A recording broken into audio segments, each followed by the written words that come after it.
Entre aplausos, así era recibido o alcalde de Ribeira a súa chegada ao Salón de Actos da Lonxa Municipal, onde se celebraba unha comparecencia para expoñer as súas impresións tras a presentación da moción de censura.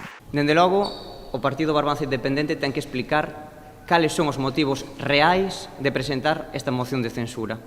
O que onte vimos foi asinar unha moción sen ningún tipo de acordo político, sen marcar unhas directrices de cara onde queren levar o Concello e, sobre todo, non explicaron cales son os motivos reais que levaron a que o Partido Barbanza Independente volva a unir os seus votos ao Partido Popular. Eu quero lembrar as palabras do señor Mariño na campaña electoral do 2023 dicindo que votar ao Partido Popular e darlles a alcaldía era traizoar a todos os seus votantes.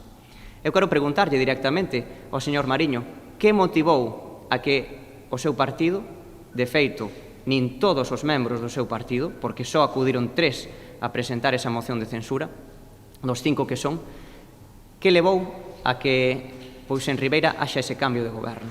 Ademais de intereses partidistas e mesmo económicos, o aínda rexedor denunciou as presións exercidas para lograr este acordo. Foron os propios concelleiros e concelleiras hoxe do Partido Barbanza Independente, o señor Mariño, a señora Pouso e o señor Abraldes, os que nos comentaron todas as presións que tiveron que sufrir no ano 2023, incluso chegando a propoñer cartos para impedir ese acordo co Bloque Nacionalista Galego. Entón eu pregunto, esas presións foron aceptadas neste momento para poder desaloxarme a min como alcalde do Concello? Porque non temos ningún documento, á prensa tampouco se lle facilitou ningún documento de cales eran os motivos para facer un cambio de goberno.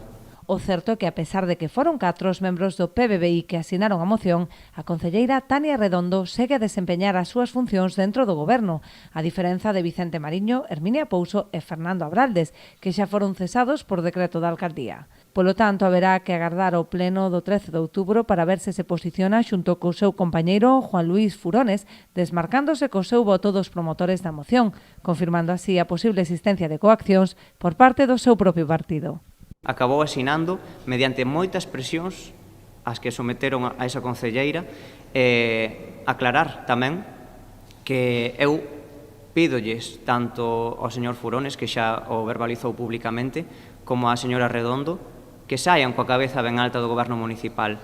Creo que o seu traballo foi encomiable e que non deben sucumbir a ningún tipo de presións nin do PBBI nin do Partido Popular.